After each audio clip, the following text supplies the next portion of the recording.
मेरठ के खेड़ा गांव में जिस मैदान में हम मौजूद हैं वहां पर महापंचायत हो रही है। राजपूतों की महापंचायत है। अगर आप पुराना वक्त याद करें तो 2013 में इसी जगह पर एक महापंचायत हुई थी और पूरी की पूरी पश्चिमी उत्तर प्रदेश की राजनीति बदल गई थी। बीजेपी को कहीं ना कहीं एक बड़ा फायदा पहुंचा था क्योंकि राजपूत समाज पूरी तरीके से बीजेपी के साथ एकजुट हो गया था।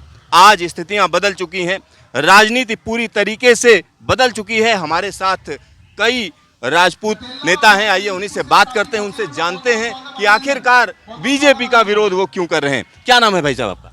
प्रताप सिंह कालवी, राष्ट्रीय अध्यक्ष श्री राजपूत करणी सेना। करणी सेना लगातार राजपूतों की बातों को उठाती है, तो कालवी जी अगर हम राजपूतों की बात करें तो पूरे देश भर में क्या क्या परेशानियां दिक्कतें रही हैं जिसकी वजह से आपको ये फैसला लेना पड़ा? नहीं, देश भर में देखो राजपूतों को हर प्रदेश में गालियां मिल रही है, चाहे राजस्थान का झुंझुनू जिला हो, गुजरात का राजकोट हो, आपके उत्तर प्रदेश में जैसे वंचित किया गया राजपूतों को टिकट का, छत्तीसगढ़ में जीरो है, झारखंड जीरो है, हरियाणा में अभी एक मंत्री बना है 6 महीने के लिए जिसमें आचार संहिता लग जाएगी, वो नाम का हमको लॉलीपॉप दिया गया है। उत्तर प्रदेश पूरा साफ कर दिया गया है, मध्य प्रदेश साफ है, राजस्थान में 2-3 टिकट है। तो ये हमारी शिकायत है कि क्यों तो जातिवाद करा रहे हैं। एक पार्टी कहती है कि हिंदुओं से खतरा है, दूसरी पार्टी कहती है मुसलमानों से खतरा है, राजपूतों को लड़ाते हैं गुजर से, राजपूतों को लड़ाते हैं ब्राह्मण से, राजपूतों को लड़ाते हैं जाटों से। तो किस किस में भेद करोगे और क्यों हमको मार रहे हैं? जब राष्ट्र निर्माण में राजपूतों का हाथ है, विश्व युद्ध 1 से लेके विश्व युद्ध 2 में राजपूतों का, क्षत्रियों का योगदान रहा है इसको अखंड भारत को बनाने में, तो ये राजपूतों के साथ बहिष्कार क्यों किया जा रहा है, राजपूतों की अनदेखी क्यों की जा रही है, और राजपूतों की महिलाओं को क्यों गाली दी जा रही है, और राजपूतों को क्यों गाली दी जा रही है जब उतना बड़ा योगदान? तो अगर राजपूतों को अगर गाली दे सकते हो तो क्या आज की आर्मी को गाली देना सही है क्या? आज के डिफेंस को गाली देना सही है क्या? आज के सेना को गाली देना सही है क्या? आज के प्रधानमंत्री को गाली दे सकते हैं, राष्ट्रपति को गाली दे सकते हैं क्या? नहीं दे सकते। तो राष्ट्र निर्माण में जब क्षत्रियों को इतना बड़ा योगदान है, उनकी राष्ट्र सुरक्षा के लिए हमने सर कटाए सेना के रूप में, राज के रूप में, प्रधानमंत्री के रूप में, राजा के रूप में, तो हमको क्यों गाली मिल रही है आज? और यही नहीं, आदमियों ने नहीं, बहन बेटियों ने भी जोर की है और काम आने पे उन्होंने भी लड़ाई करी है। कालवी जी, एक बड़ा योगदान है क्षत्रिय समाज का, इससे तो कोई डिनाई नहीं करता है, चाहे वो आज़ादी की लड़ाई हो या आज़ादी की लड़ाई के बाद अपनी रियासतें देने की बात हो, तो हमेशा क्षत्रिय समाज ने बढ़कर काम किया है। लेकिन आज के अगर परिप्रेक्ष्य में देखें तो अचानक जो है ये क्या हुआ, क्या क्या चीज़ें आपके अगेंस्ट चली गई जिसकी वजह से आप लोग बीजेपी के अगेंस्ट खड़े हो गए, जो कह रहे हैं हम भगवान राम को लाए हैं? नहीं, भगवान राम से ही तो चालू किया उन्होंने, राम मंदिर बनाया, राम मंदिर में योगदान विश्व हिंदू परिषद का भी है, आपके शिवसेना का भी है, क्षत्रियों का भी, कि हर कौम का है, लेकिन एक ही कौम को वहां से बाहर निकाला गया और ट्रस्ट से, वो क्षत्रिय कौम को उसको ट्रस्ट में नहीं रखा है, उनकी कोर कमेटी में नहीं रखा गया। ये अनदेखी क्यों?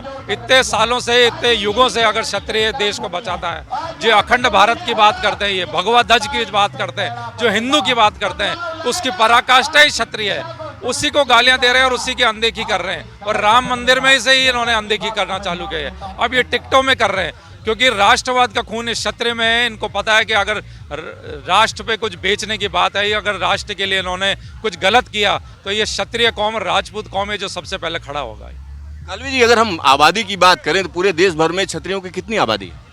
आबादी तो ये बता नहीं रहे, इसीलिए नहीं बता रहे क्योंकि सबसे ज़्यादा क्षत्रियों की ही जाति निकलेगी, क्योंकि हर प्रदेश में है, हर प्रदेश में जाट नहीं मिलेगा, गुजर नहीं मिलेगा आपको, लेकिन क्षत्रिय हर प्रदेश में मिलेगा क्योंकि सर कटाने का, सुरक्षा का उसने काम किया है, चाहे नॉर्थ ईस्ट हो, साउथ इंडिया हो, कश्मीर हो, वेस्ट बंगाल हो, गुजरात हो, राजस्थान हो, कोई भी कोने में आप चले जाओ क्षत्रिय मिलेगा। ये जातीय जनगणना कराएं, हमारी तो मांग है, और क्षत्रिय सबसे आगे निकलेगा। और क्षत्रिय अगर राजपूत एक गाँव में अगर एक परिवार भी है, पूरा गाँव उस पर विश्वास करता है और उसको सरपंच बनाता है, एक ही कौम है ये।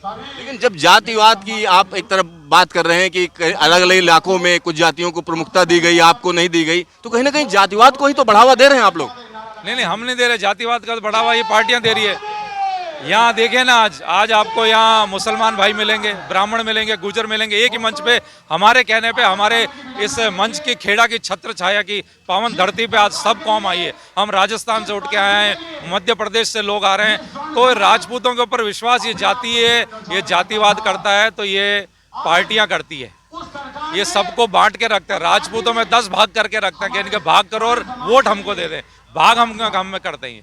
हम इनके देश के बच्चे हैं, देश के बच्चों में आप 10 बच्चों में फर्क रखोगे, 10 के 10 में भाग रखोगे, इनके ऊपर आप अलग अलग तरीके से इनके ऊपर प्रेशर डालोगे, भेदभाव करोगे, तो बच्चों के साथ, देश के लोगों के साथ भेदभाव इन सरकारों को नहीं करना चाहिए। अलवी जी, अगर हम पूरे देश भर के क्षत्रियों की बात करें तो उनके लिए क्या संदेश देना चाहेंगे यहाँ से?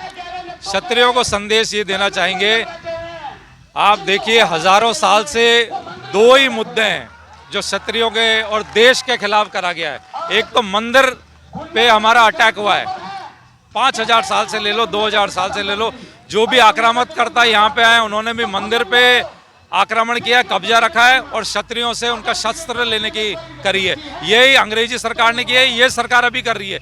एक भी मंदिर जनता के पास नहीं है, सारे मंदिर इनके पास हैं। पैसा चढ़ा हुआ जनता का आता है और ये सारा पैसा खाते हैं। तो मेरे क्षत्रियों से यही अनुरोध है कि मंदिर फ्री कराओ और जो क्षत्रियों के भवानी जो भुजाओं में जो बैठती थी, अपना शस्त्र वापस उठाओ और मंदिर में आप अपना वापस लेना चाहिए। ये 2 काम अगर क्षत्रिय कर लेगा या इस देश का हर आदमी कर लेगा तो ये वापस सोने की चिड़िया बनेगी। आपका ढेर सारा धन्यवाद न्यूज स्टेशन से बातचीत। बहुत धन्यवाद। यहाँ पर आप समझिए एक बड़ा असंतोष है और यहाँ अगर हम क्षत्रिय समाज की अगर हम बात करें तो यहाँ आप देख सकते हैं कि लोग इकट्ठा हो रहे हैं, एक बड़ी संख्या में लोग इकट्ठा हो रहे हैं आसपास के गांवों से, और यहाँ पर आप देख सकते हैं राजस्थान से भी लोग आए हैं। यानी कहीं ना कहीं एक बड़ा संदेश देने की कोशिश की जा रही है। तो यहाँ हम कुछ और लोगों से भी बात करेंगे। भाई साहब, क्या नाम है आपका?